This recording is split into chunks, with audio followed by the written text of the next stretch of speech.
Alright folks, today we're working on the V10 again, surprise. Just got my new tires put on the back. I bought an extra set of rims so that when springtime comes back I can change back to summer tires, and these will last a lot longer that way when I only put them on for the winter time. Just got it back from getting a lot of stuff done. The valve cover gasket was leaking, so we had a new one put on there. You can see the blue around the edge for the gasket. The shift linkage was janky and I couldn't manually shift it down into first gear. They fixed that. It was all rusty and rotted out and half holding on. One of the tranny lines had busted with the fitting here type of deal, so they, instead of paying like $180 for one of these lines that are steel and then crimped to a hose, I just had them cut off and put a hose clamp, heavy duty hose clamp on there. The pressure is only, I don't know, was 150, 200 pounds, which the hose clamp can definitely take care of. And that was a lot cheaper than $180 for a line, which is nuts. What else? A few other things. Brake line, it needed a brake line. The brakes were kind of bad. Oh, the track bar. Yeah, down here. The track bar, you can see the new one there. It curves around and goes all the way down to where the stabilizer shock goes. So we got a new shock on there and a new stabilizer link. Track bar. So yeah, that helps eliminate some of a good portion of the wobble in the steering. So right now working on the lights that they had. That one's on. Kind of looks bright there. When I turn it on at night, it was pathetic. It didn't light up hardly anything at all. So I got LEDs I'm going to replace that with. His switches he had just kind of laying in here. And if you can see, these two were actually touching at one point. And, well, they didn't catch fire, but they started grounding out each other, started melting each other. So I bent them apart. And I'm going to redo the wiring on that and make it a lot safer and better. So yeah, little by little we're undoing the previous owner's half-hearted fixes. So that's the project for today, is the lights. And why are you not focusing? There we go. Alright, so we're fine. Probably put another hole in here and mount these up properly. So off we go. And I brought Rosie out. You want to come and check everything out? Help me? What do you think? So you remember this truck? You haven't seen this truck very often. It's pretty new. So Andrew Camarada has Levi. I got my Rosie. And he goes off and does his own thing. Okay. This switch, KC highlighter, seems to be a good switch, but when I took that off, this switch is very hot. So I'm going to check these two for ground. Man, that circuit gets very hot. I'm hoping it's because these lights are the old style with like the high intensity beam, and I'm hoping that it's hot because those draw a lot of power. Because once I install it, I don't want to have to fool with it again. I want to get it right the first time. I'll leave the wiring there and I'll hook up the lights and I'll plug this in and run it for a couple minutes to see if it gets hot. If not, I'll just put another switch in it, which these are getting hard to find. Used to find them real cheap all over the place. Now they want like $4 or $5 a pop for these switches. Used to be able to get for $1.99. I tried to buy extras, but every year there seems to be something I want to add to the plow trucks, and so that eats up my supply. So let's we're gonna put the voltmeter on here, make sure we got good ground and everything. And yeah, the wires were a little warm too. So let's get the voltmeter on there. Alright, so I put the voltmeter on these two, and lovely, genius, the red one is the ground and the black one is the hot wire.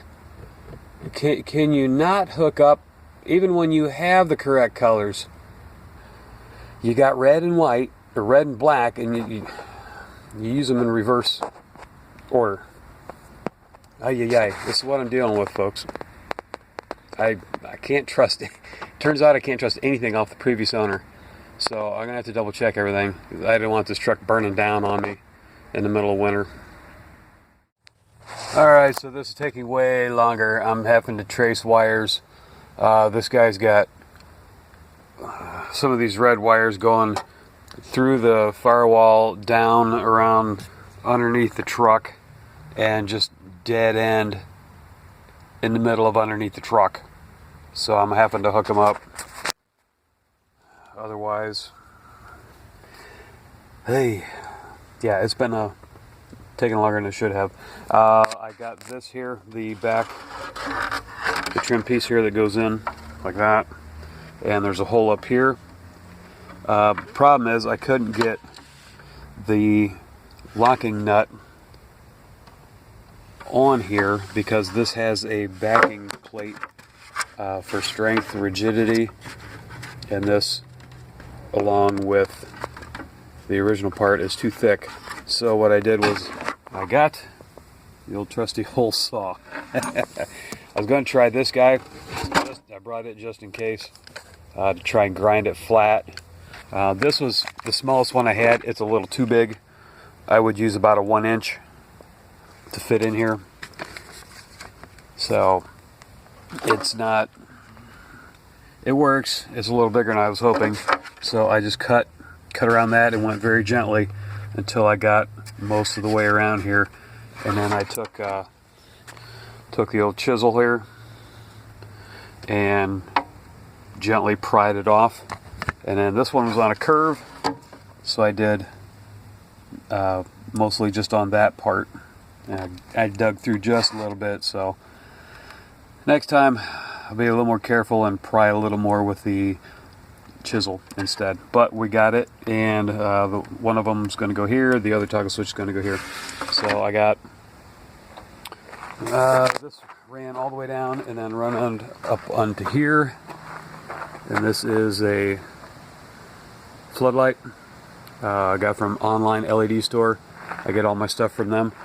So I ran it through under the truck and then straight up through the bed rail and then out the hole here. Try to get that, sorry. And yes, I like wire nuts because I need to take it off from time to time, like springtime, and then put it back together in the fall. Or I like to have the availability to do that. Now the ground wire you see is the yellow right there on the bottom here, right there, and that is a ring terminal. And what I did was I used, come on, focus, I slid it underneath on the stud. I ground, chiseled away at this bed liner and got down to paint, and then chiseled again until it was down to bare metal. So that is on bare metal, and I use dielectric grease. It matches the one over here, so that's what it looks like, and that's bare metal. So what I did was I want to run a light over on the other side, so I got some wire, basically household speaker wire. It works.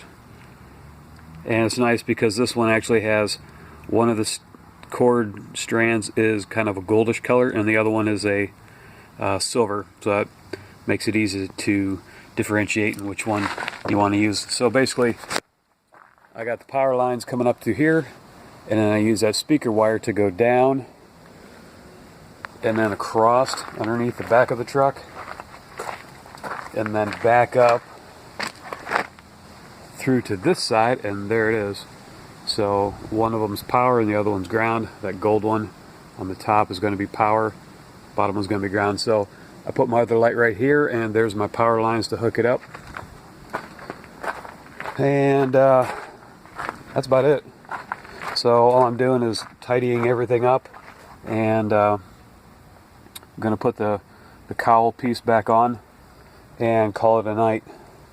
I want to put the strobes on. I got those 3 sets of wires are going to be for my strobes that I bolt to the side of the truck, and those are going to be for the floodlight.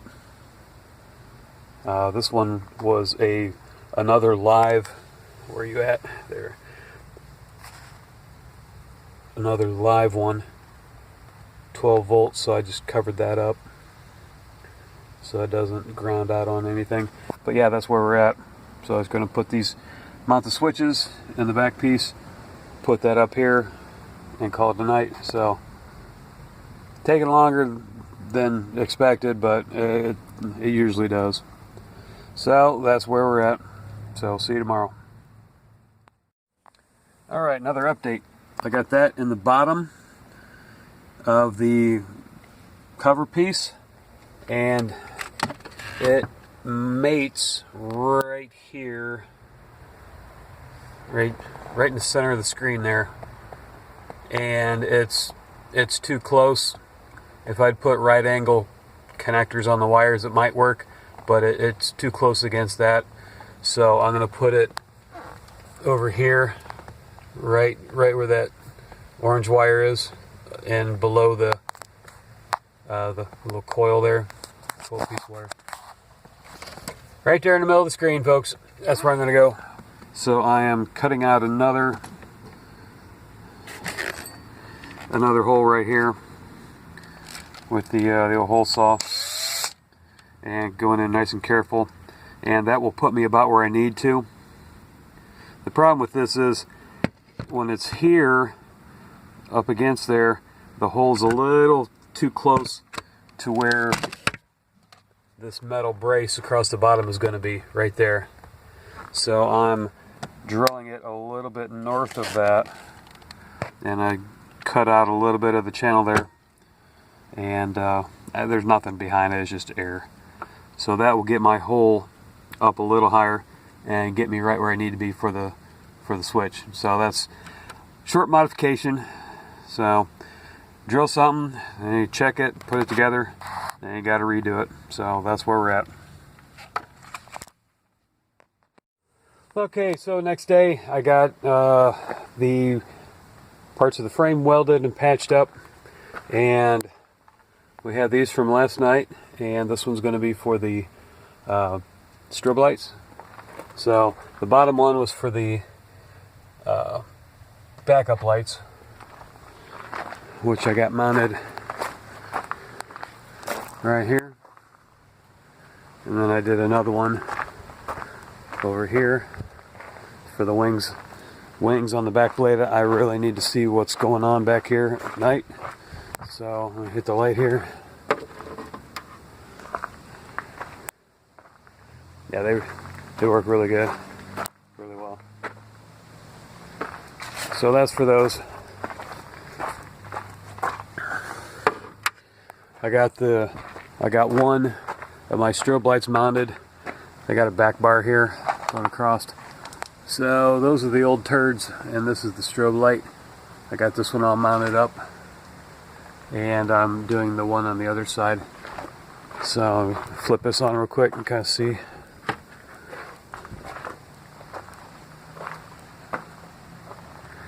I think it has like 5 or 6 different patterns, and you just touch the blue wire to the ground wire momentarily, and that changes the pattern. So that's not bad. That's just one light. Actually, I wonder how well it'll be seen if I'm running both. I'm sure you'll be able to see it if you're behind me, but yeah. Looks like with the blues, it looks like you got a cop pulled you over. So I got that and that. That light up top is the house light, so never mind that. I did want to be able to see. Yeah, you can see them from the side. That's good too. That was important also, to be able to be seen from the side. So yep, I'm going to take in the other one, mount it up, and finish them up.